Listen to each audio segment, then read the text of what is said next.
जय बालाजी। सभी को नमस्कार। मैं राजकुमार मेहता, लाल किताब एस्ट्रोलॉजर दिल्ली से। आज मैं आपको बताना चाहूँगा जन्म कुंडली के अंदर बुध देव के बारे में। जन्म कुंडली के अंदर कैसे मजबूत करें बुध ग्रह को, कैसे मजबूत करें बुध ग्रह को। हमारे शरीर के अंदर वाणी का संबंध बुध देव के साथ है। वाणी का संबंध, दांतों का संबंध, जबड़े का संबंध, नसों का संबंध, बहन बुआ बेटियों का संबंध, हमारी स्किन का संबंध, इन सभी चीजों के कारक बुध देव हैं। बुध देव से ही इंसान की कलाकारी देखी जाती है। एक्टरों का संबंध भी बुध देव के साथ ही होता है। जिनके बुध देव बढ़िया होते हैं वह एक अच्छे एक्टर बनते हैं। जिस गायक का बुध बहुत बढ़िया होगा वह गाएगा बहुत अच्छा। साथ में इनका चंद्रमा भी देखा जाता है। इसी बुध देव को नपुंसक ग्रह भी कहा जाता है। नपुंसक ग्रह कैसे देखा जाता है? आप अगर नपुंसक ग्रह देखना चाहे कैसे देखेंगे? इसमें क्या ऐसा है कि बुध की अपनी एक ताकत, बुध की मतलब इसमें है ऐसा क्या क्या खासियत है? तो बुध देव का संबंध, बुध की अपनी ताकत तो होती ही है, पर एक इसमें खासियत क्या है, जिस ग्रह के साथ बैठता है यह उसी की ताकत का जैसा बन जाता है। यह बुध को इस तरीके से इसकी ताकत दिखी जाती है। जैसे बुध देव भाव प्रदर्शन मतलब नए नए कार्य करने वाले लोग। कुछ लोग आप देखते हो बहुत नए नए कार्य करने वाले लोग होते हैं। नए नए कार्य करने वालों का संबंध भी बुध देव के साथ ही होता है। जैसे चाहे सूंघने की ताकत हो, चाहे महसूस करने की ताकत हो, यह भी बुध देव से ही देखी जाती है। अगर जन्म कुंडली में बुध देव खराब हो, जो मैं बुध देव के बारे में आपको बताना चाहता था, जैसे कि जिनकी जन्म कुंडली के अंदर बुध देव खराब हो, खराब अवस्था में बैठे हों, ऐसे लोगों को आप कैसे पता लगाओगे इनका बुध खराब है? आदमी की सूंघने की ताकत खराब हो जाती है, ठीक है। और ज्यादातर लोग आपको ऐसे मिलेंगे जिनको खाने के बाद स्वाद का भी नहीं पता लगता कि हमने खाया क्या और उसका टेस्ट क्या था। यह बुध खराब की निशानी है। बुद्धि का संबंध भी बुध के साथ ही है। जैसे कि बुद्धि ही खराब कार्य करवाती है और बुद्धि ही सही कार्य करवाती है। तो लाल किताब में तभी कहा गया है कि जिसका बुध बढ़िया उसका सब कुछ बढ़िया। अगर बुध देव बढ़िया हो तो आदमी बहुत सोच समझ कर बात करने वाला इंसान होगा। बुध खराब होगा, उसको यही नहीं पता लगेगा मैं किस वक्त कहाँ खड़ा हूं, क्या बोल गया हूं। यह बुध की खराबियों के निशानियां है। बुध वालों की सबसे खासियत क्या है? अगर जन्म कुंडली में बुध अच्छा हो तो व्यक्ति हर कार्य को सोच समझकर करने वाला इंसान होता है। और ऐसे लोगों के घर के अंदर बहन बुआ बेटियां सुखी रहती हैं। व्यापार बहुत बढ़िया चलते हैं। मेहनत कम, आमदनी बहुत ज्यादा। यह बुध बढ़िया की निशानी है। ऐसे लोगों के घर के अंदर बहन बुआ बेटियां सुखी रहती हैं। लेकिन अगर यही बुध, अब देखो अभी मैंने आपको बताया बुध खराब की निशानियां और बुध सही की निशानियां, ठीक है। अब मैं बताऊंगा लेकिन अगर यही बुध अपनी खराबी देने पर आ जाए तो क्या होगा?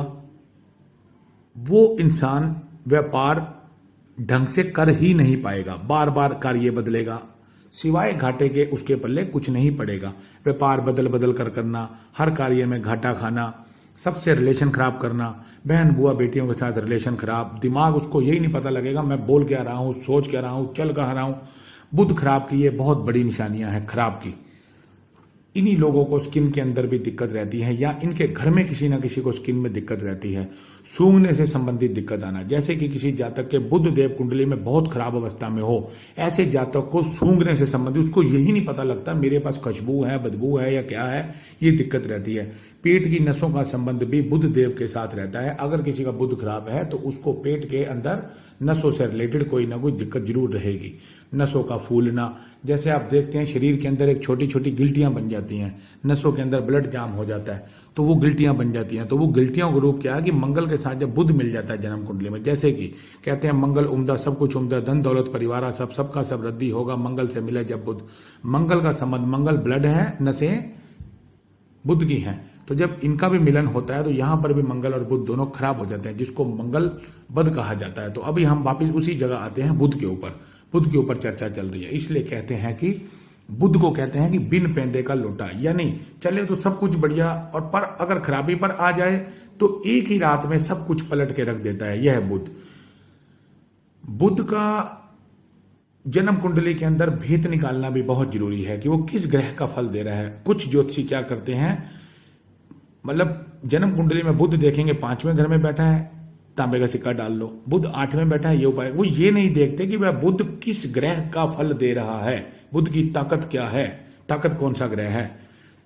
कैलकुलेशन छोटी सी है, रिजल्ट बहुत अच्छे आते हैं, पर कुछ लोग नहीं करते, लापरवाही कर जाते हैं जल्दी में, सामने वाले को उस चीज का फायदा नहीं मिल पाता। कुछ लोग आप देखते होंगे कि उपाय करने के बाद भी उनको किसी तरीके का फायदा नहीं होता। क्यों? सामने वाले ने उस चीज पर जुनून से कार्य नहीं करा, मेहनत नहीं करी।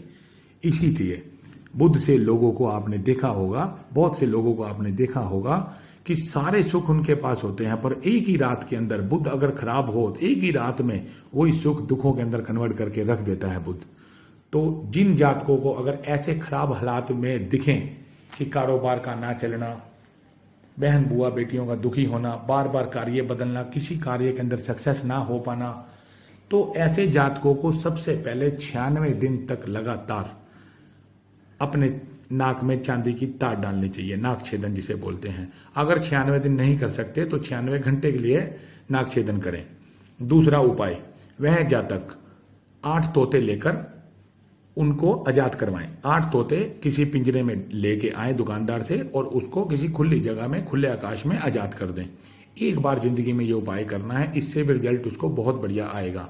तीसरा उपाय ये है, घर से बंद घड़ियां, खोटे सिक्के, खराब इलेक्ट्रॉनिक सामान, बरसात में भीगी लकड़ी, जंग लगा हुआ लोहा और शंख, सीप, कौड़ियां, खोटे सिक्के, ये घर से निकाल दें। ये भी खराबियां करते हैं बहुत ज्यादा। ऐसे लोगों को क्या करना चाहिए? जिसका बुध बहुत ज्यादा खराब अवस्था में हो, अपने बेडरूम के अंदर हरे रंग की बेडशीट ना इस्तेमाल करें और अपने कमरे के अंदर पर्दे वगैरह हरे रंग के ना लगाएं। लाल किताब में जब बुध खराब होता है तो ये चीजें बहुत ज्यादा नुकसान आगे जाके देने के लिए तैयार हो जाती हैं।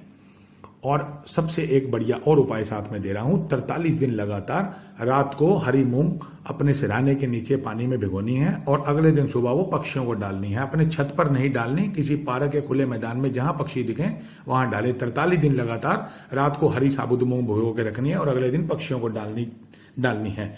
मैं इसी तरह आपसे जुड़ा रहूंगा और समय समय पर लाल किताब के अनुभव उपायों के रूप में आप सबके लिए लाता रहूंगा ताकि आप सभी का जीवन सुखमय हो। जय श्री बालाजी, जय श्री राम।